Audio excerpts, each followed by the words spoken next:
Assalamualaikum viewers, and once again welcome back to Study with Sabine. And as we have studied about the discovery of electron, proton and neutron in our previous lectures, so now what about their arrangements?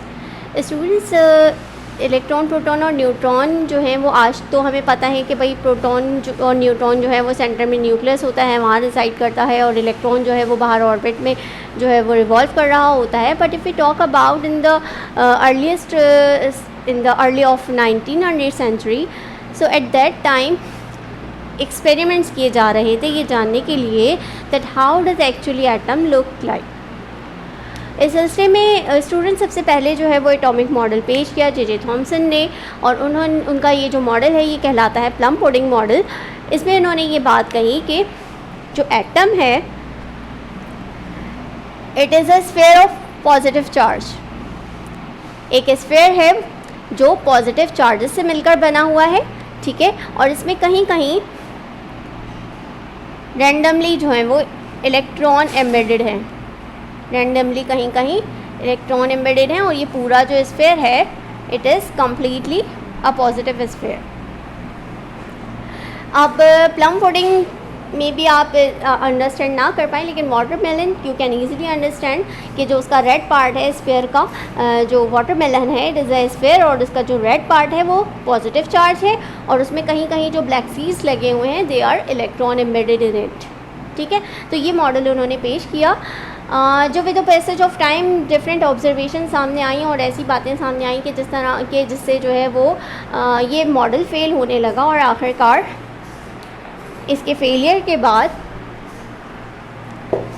Next आता है Rutherford atomic model.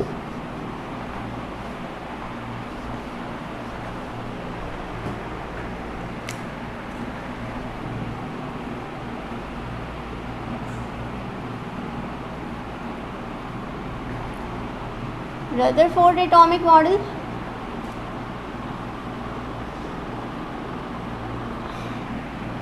Students 1911 में Rutherford और उनके colleagues और उनके जो coworkers थे उन्होंने जो है एक एक्सपेरिमेंट किया जो कहलाता है रदरफोर्ड गोल्ड फॉइल एक्सपेरिमेंट. इसमें उन्होंने जो है वो गोल्ड का एक बहुत ही बहुत थिन एक फॉइल लिया, यानी कि ये इतना थिन था कि अगर हम इसकी थिकनेस की बात करें तो ये एज्यूम किया जाता था कि इसकी थिकनेस में जो है वो ओनली फ्यू एटम्स होंगे गोल्ड के, यानी एक दो एटम्स, ये जस्ट हम अज्यूम कर रहे हैं. मींस कि ये बहुत ही थिन है फॉइल, ठीक है, गोल्ड फॉइल है, और इसके अराउंड में उन्होंने राउंड शेप में लगाया. राउंड शेप में उन्होंने क्या लिए, जिंक सल्फाइड की स्क्रीन ली, यानी कि जो फ्लोरोसेंट मटेरियल है जिसके ऊपर जब कोई मटेरियल स्ट्राइक करेगा तो क्या होगा, वो ग्लो करेगा. और यहाँ पर अल्फ़ा पार्टिकल का सोर्स लिया, ठीक है, this the source of alpha particle. Alpha particle के बारे में हम लास्ट लेक्चर में पढ़ चुके हैं. तो क्या देखा गया स्टूडेंट्स, इसको अगर मैं थोड़ा सा यूँ स्ट्रेट बनाऊँ तो ज़्यादा बेहतर होगा कि ये अल्फ़ा पार्टिकल की सोर्स है. यहाँ पर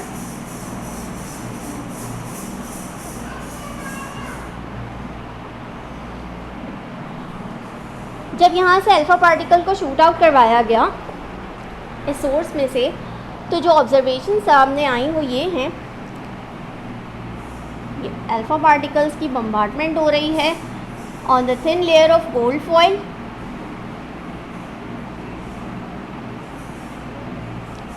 ठीक है, तो क्या देखा गया कि 99.9% जो अल्फ़ा पार्टिकल्स थे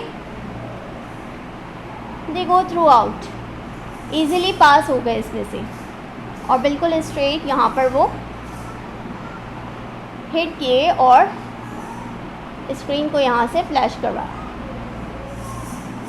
99.9% अल्फ़ा पार्टिकल्स क्या हुए, गोल्ड फॉइल में से पास हो गए.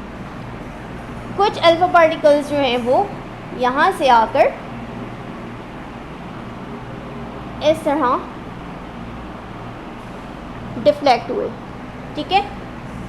And very few alpha particles, यानी कि अगर हम गिनती में बात करें तो 1 from 20,000, very few alpha particles they got bounced back,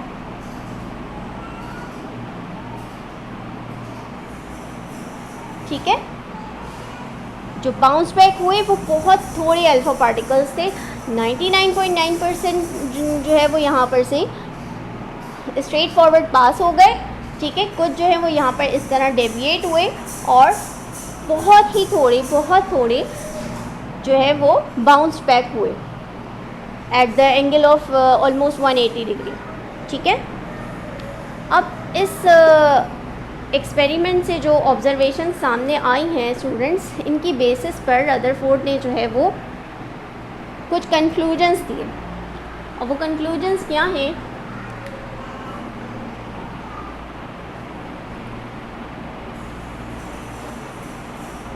Most part of the atom is empty, ठीक है। एटम का ज़्यादातर पार्ट जो है वो एम्प्टी है। लेट्स सपोज कि अगर ये गोल्ड का एक एटम है, ठीक है, तो क्या हुआ है कि इसमें से ज़्यादातर जो अल्फा पार्टिकल्स हैं ये बिल्कुल स्ट्रेट पास हो गए।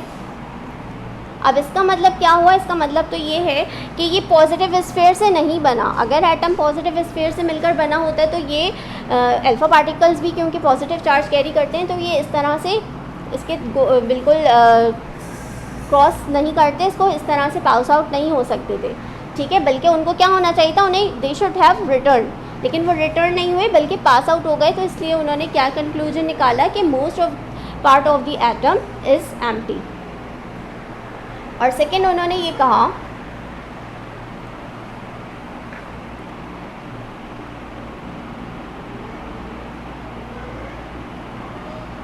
There is something very small but heavy inside an atom, inside each atom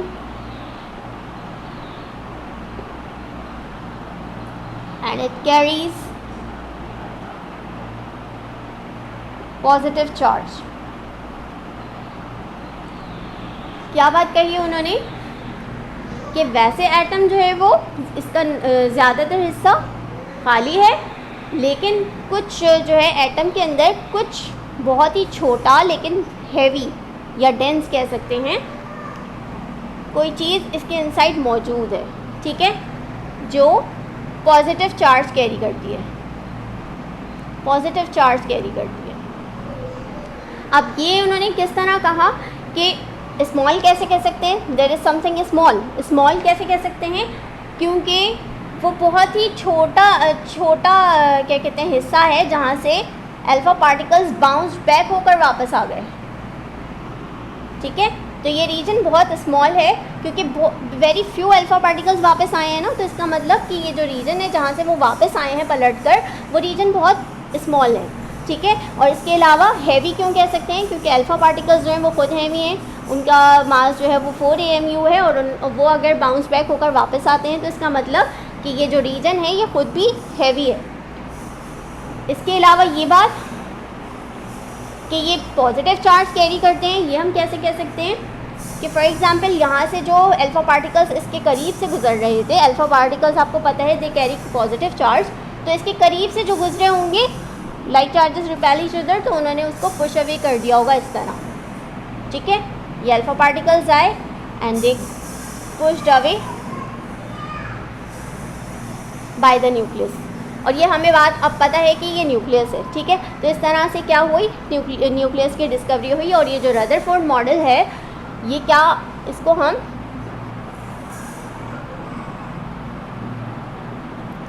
discovery of nucleus भी कहते हैं।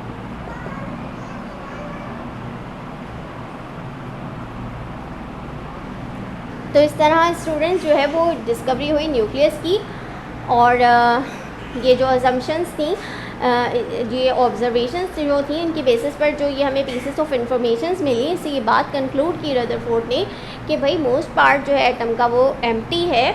तो इसको इस स्फीयर को जो है हम ले लेते हैं लाइक ज़्यादातर इसका पार्ट खाली है और इसमें जो है वो बहुत ही स्मॉल साइज़ का हेवी और डेंस रीजन है जो पॉजिटिव चार्ज कैरी करता है, जिसको न्यूक्लियस का नाम दिया गया, जिसमें से जो है वो जब अल्फा पार्टिकल्स गुजरते हैं तो बाउंस बैक हो जाते हैं और जो इसके करीब से गुजरते हैं वो इस तरह डिफ्लेक्ट हो जाते हैं। ठीक है, I hope you have got it. Now what about electron. Electron के बारे में इन्होंने ये बात बताई कि electron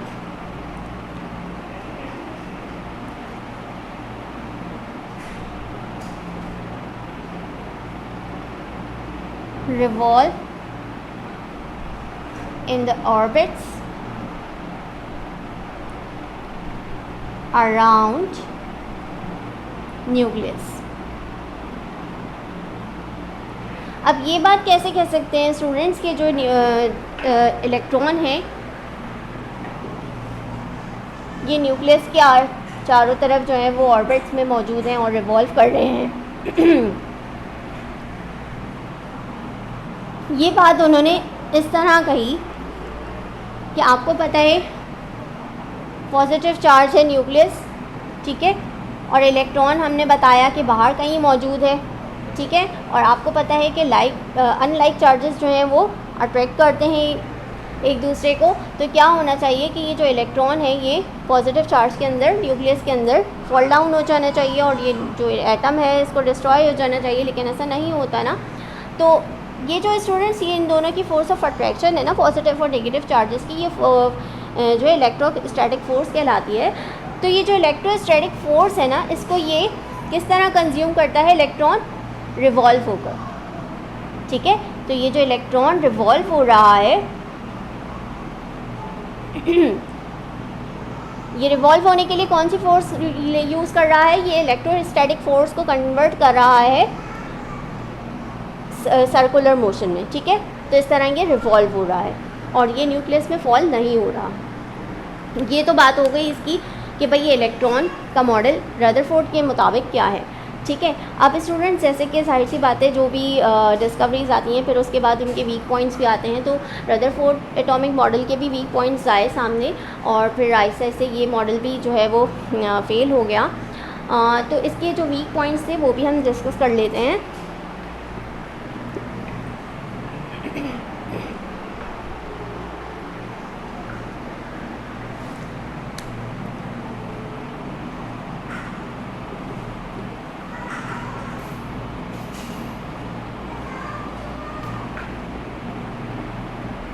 Weakness of Rutherford।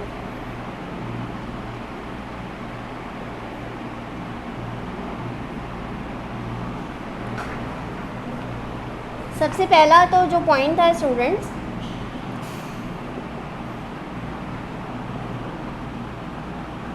since electron revolve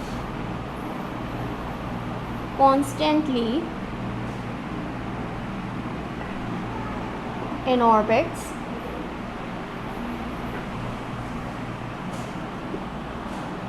it should lose energy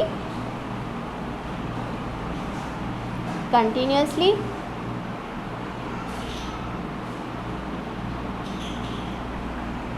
and ultimately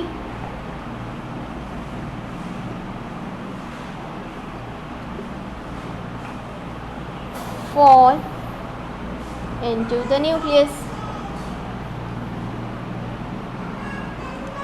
सही है, जाहिर सी बात है कि अगर कोई चीज़ कॉन्स्टेंटली रिवॉल्व हो रही है तो क्या होगा कि वो एनर्जी लूज़ कर रही है कंटिन्यूसली, और कंटिन्यूसली एनर्जी लूज़ करने का तो मतलब ये है कि एक वक्त आएगा कि जब इलेक्ट्रॉन की सारी एनर्जी ख़त्म हो जाएगी और वो न्यूक्लियस के अंदर फॉल डाउन हो जाएगा। ये उनका वीक पॉइंट था जिसको वो डिस्क्राइब नहीं कर सके। और सेकंड जो है, इफ़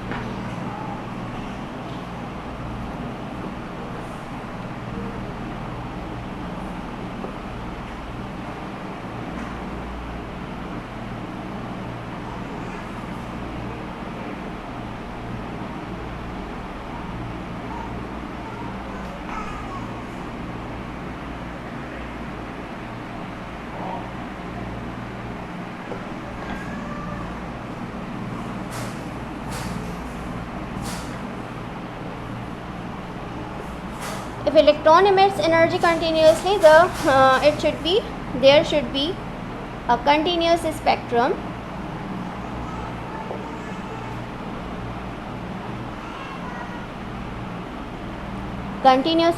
आना चाहिए, लेकिन इन रियल क्या हुआ,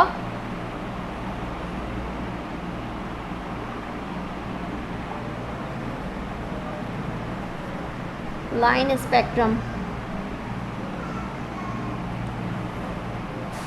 स्टूडेंट्स, इस पॉइंट को समझने के लिए सबसे पहले तो हम ये समझते हैं कि लाइन स्पेक्ट्रम क्या होता है। जब प्रिज्म में से आपको पता है लाइट पास होती है तो क्या होता है, वो अपने कंपोनेंट्स में जो है ब्रेक हो जाती है। वाइट लाइट पास होकर क्या होती है, विबग्योर बनाती है, violet, indigo, blue, green, yellow, orange, red, ठीक है। तो वो अपने कंपोनेंट्स में ब्रेक हो जाती है। तो अगर जो है वॉयलेट से लेकर रेड तक सारे कलर्स आते हैं, सारे कलर्स अगर आते हैं, ठीक है, तो सारे कलर्स आने का मतलब ये होता है कि ये लाइन स्पेक्ट्रम है, ठीक है। इनके बीच में गैप नहीं है, सारे कलर्स आ रहे हैं।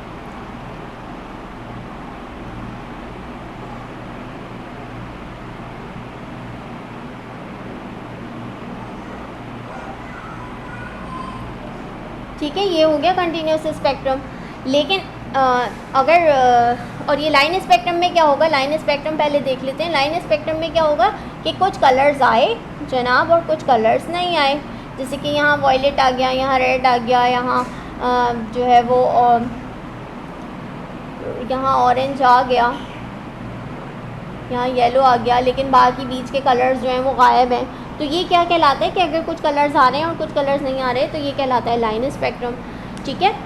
तो according to the Rutherford atomic model कि अगर जो है वो इलेक्ट्रॉन जो है वो कंटिन्यूसली रिवॉल्व हो रहा है ऑर्बिट में, तो क्या होना चाहिए कि कंटिन्यूसली इसमें से एनर्जी लूज़ होनी चाहिए और कंटिन्यूसली जो है वो क्या होना चाहिए कि it should emit energy continuously. और कंटिन्यूसली एनर्जी इमिट होने का मतलब क्या होगा कि कंटिन्यूस स्पेक्ट्रम आना चाहिए, लेकिन इन रियल इनफैक्ट क्या होता है कि लाइन स्पेक्ट्रम आता है। तो अपनी इस बात को भी वो जो है वो क्लियर नहीं कर सकते थे, एक्सप्लेन नहीं कर सके थे, जिसकी बेसिस पर जो है वो उनका एटॉमिक मॉडल जो है वो फेल हो गया था। और उसके बाद कौन सा एटॉमिक मॉडल आया, ये इंशाल्लाह हम अपने नेक्स्ट लेक्चर में डिस्कस करेंगे। तब तक के लिए जो है आप मेरे चैनल को सब्सक्राइब करें, लाइक करें और अपने दोस्तों के साथ शेयर करें। मिलते हैं अपनी नेक्स्ट वीडियो में। अल्लाह हाफ़िज़।